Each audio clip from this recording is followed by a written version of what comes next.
बहू कहाँ मर गई? अंदर से आवाज़, जिंदा हूँ माँ जी। तो फिर मेरी चाय क्यों अभी तक नहीं आई? कब से पूजा करके बैठी हूँ, ला रही हूँ माँ जी। बहू चाय के साथ भजिया भी ले आई। सास ने कहा, तेल का खिलाकर क्या मारोगी? बहू ने कहा, ठीक है माँ जी, ले जाती हूँ।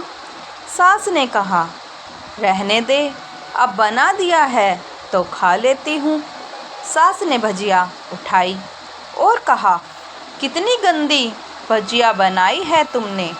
बहू, माँ जी, मुझे कपड़े धोने हैं, मैं जाती हूँ।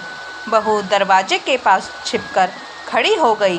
सास भजिया पर टूट पड़ी और पूरी भजिया ख़त्म कर दी। बहू मुस्कुराई और काम पर लग गई। दोपहर के खाने का वक्त हुआ। सास ने फिर आवाज़ लगाई, कुछ खाने को मिलेगा? बहू ने आवाज़ नहीं दी। सास फिर चिल्लाई, भूखे मारोगी क्या? बहू आई, सामने खिचड़ी रख दी। सास गुस्से से, ये क्या है? मुझे इसे नहीं खाना, इसे ले जाओ। बहू ने कहा, आपको डॉक्टर ने दिन में खिचड़ी खाने को कहा है, खाना तो पड़ेगा ही। सास मुंह बनाते हुए, हाँ, तू मेरी माँ बन जा। बहू फिर मुस्कुराई और चली गई। आज इनके घर पूजा थी। बहू सुबह 4 बजे से उठ गई। पहले स्नान किया, फिर फूल लाई, माला बनाई, रसोई साफ की, पकवान और भोज बनाया। सुबह के 10 बज गए। अब सास भी उठ चुकी थी। बहू अब पंडित जी के साथ भगवान के वस्त्र तैयार कर रही थी। आज ऑफिस की छुट्टी भी थी। उनके पति भी घर पर थे। पूजा शुरू हुई। सास चिल्लाती, बहू ये नहीं है, वो नहीं है। बहू दौड़ी दौड़ी आती और सब करती। अब दोपहर के 3 बज गए थे। आरती की तैयारी चल रही थी। पंडित जी ने सबको आरती के लिए बुलाया और सबके हाथों में थाली दी। जैसे ही बहू ने थाली पकड़ी, थाली हाथों से गिर पड़ी। शायद भोज बनाते हुए बहू के हाथों में तेल लगा था, जिससे वो पोंछना भूल गई थी। सारे लोग तरह तरह की बातें करने लगे। कैसी बहू है, कुछ नहीं आता, एक काम भी ठीक से नहीं कर सकती, न जाने कैसी बहू उठा लाए। एक आरती की थाली भी संभाल नहीं सकी। उसके पति भी गुस्सा हो गए, पर सास चुप रही, कुछ नहीं कहा, बस यही बोल के छोड़ दिया, सीख रही है, सब सीख जाएगी धीरे धीरे। अब सबको खाना परोसा जाने लगा। बहू दौड़ दौड़ के खाना देती, फिर पानी लाती।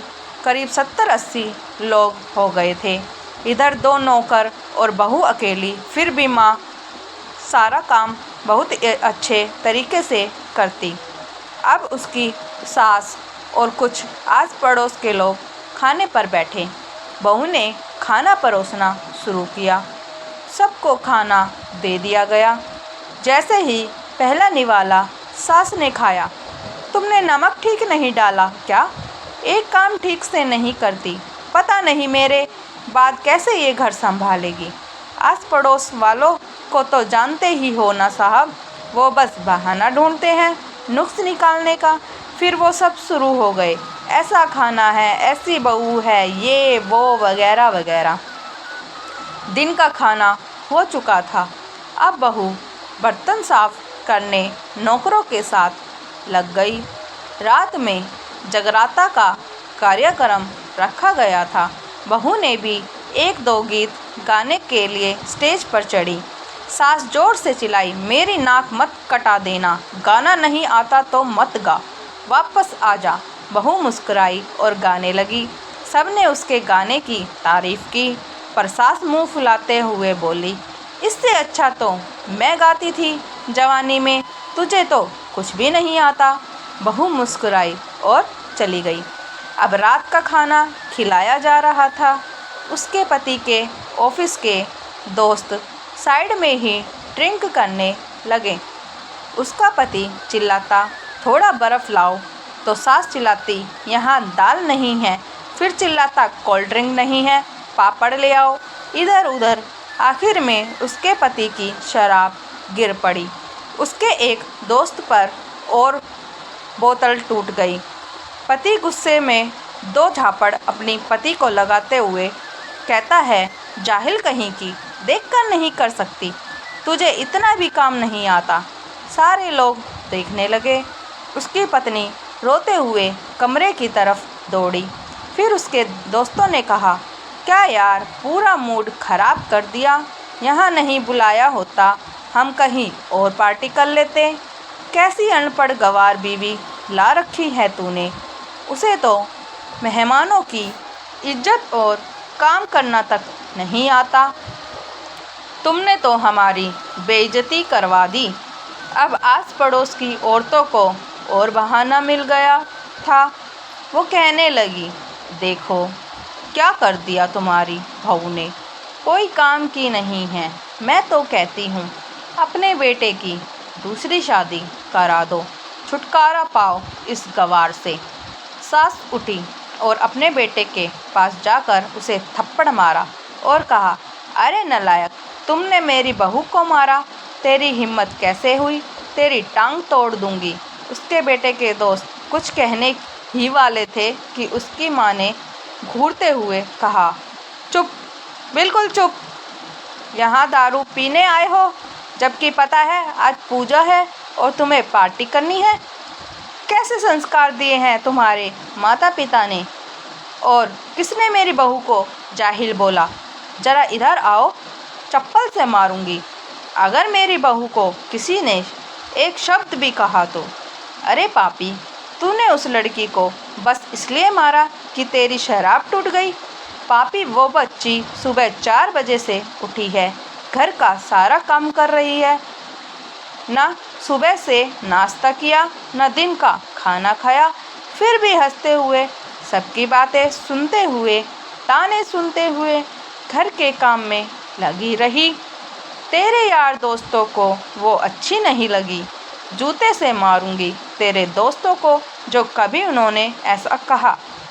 उसके यार दोस्त चुपके से खिसक लिए। अब सास बहू के कमरे में गई और बहू का हाथ पकड़कर बाहर लाई।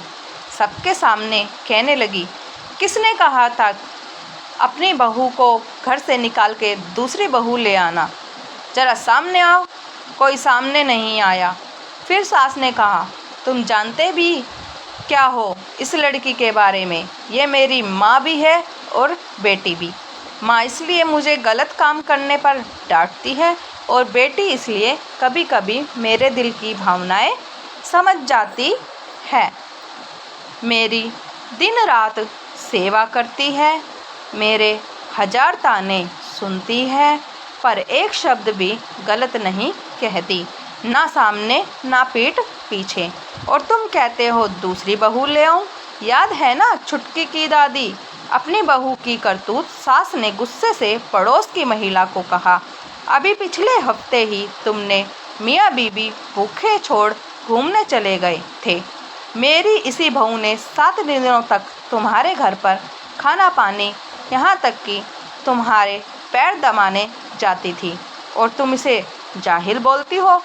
जाहिल तो तुम सब हो जो कोयले और हीरे में फ़र्क नहीं जानते। अगर आइंदा मेरी बहू के बारे में किसी ने एक लफ्ज़ भी बोला तो मुझसे बुरा कोई नहीं होगा, क्योंकि ये मेरी बहू नहीं, मेरी बेटी है। बहू सिसकियाँ लेते हुए फिर कमरे में चली गई। सास ने एक प्लेट उठाई और भोजन परोसा। वह बहू के कमरे में खुद ले गई। सास को भोजन लाते देख तो बहू ने कहा, अरे माँ जी, आप क्या कर रही हो, मैं खुद ले लेती।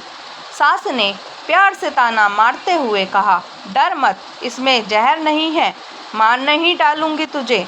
तुझे नई सास चाहिए होगी, पर मुझे अभी भी तू ही मेरे घर की बहू चाहिए।